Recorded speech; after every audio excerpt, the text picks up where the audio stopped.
அனைவருக்கும் என் காலை வணக்கம்.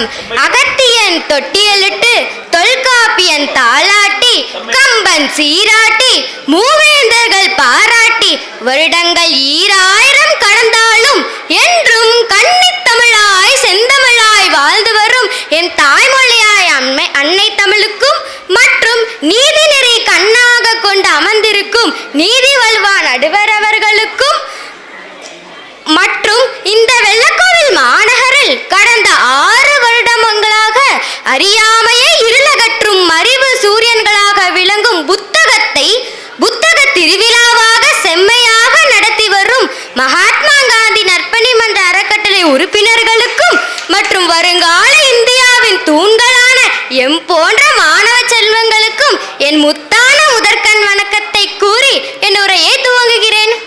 ஆம் நண்பர்களே, தொட்டு தொட்டு பார்த்தால் அது வெறும் காகிதம், தொடர்ந்து பதித்தால் நம் வெற்றியின் ஆயுதம்.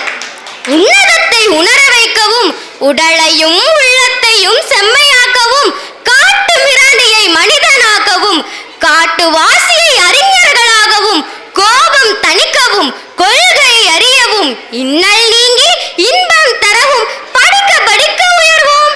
சோதனைகளை சாதனைகளாக்க என்றும் நமக்கு ஊன்றுகோலாய் இருப்பது நிச்சயம் புத்தகம் தான் நண்பர்களே. புத்தகம் நமக்கு என்ன போதிக்கிறது என்றால், என்னை தேடி நீ வா, அப்பொழுதுதான் உன்னை தேடி உலகம் வரும் என்று. ஒரு முறை அறிஞர் அண்ணாவிடம் ஒரு கேள்வி கேட்கப்பட்டது. நீங்கள் ஏன் பம்பாய்க்கு விமானத்தில் செல்லாமல் காரில் 3 நாட்கள் பயணம் செய்தீர்கள் என்று. அதற்கு அவர் சொன்னார், எனக்கு 10 புத்தகங்கள் படிக்க வேண்டி இருந்தது, அதனால் தான் நான் காரில் சென்றேன் என்று சொன்னார். இப்பொழுது நமக்கு நன்றாக புரிந்திருக்கும் புத்தகம் எவ்வளவு வலிமையானவை என்று. பெருமரங்களுக்கு அடியில் விதை இருப்பதை போல சமுதாயத்தில் சிறந்து விளங்குபவர்களுக்கு விதையாக இருப்பது நிச்சயம் புத்தகம் தான் நண்பர்களே.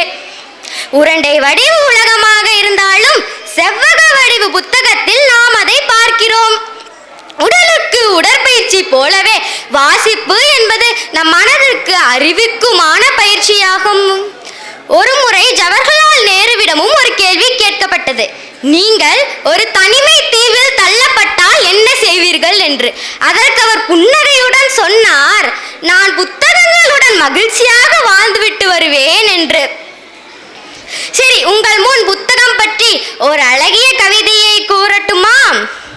அறிவின் களஞ்சியம், அமைதியின் உறைவிடம், படிமையின் படைப்பு, அறியாமையின் விதை, சாதனையின் சான்று, உண்மையின் பதிப்பு, புதுமைகளின் தொகுப்பு, சிந்திக்க வைக்கும் சாதனம், சிதறாத.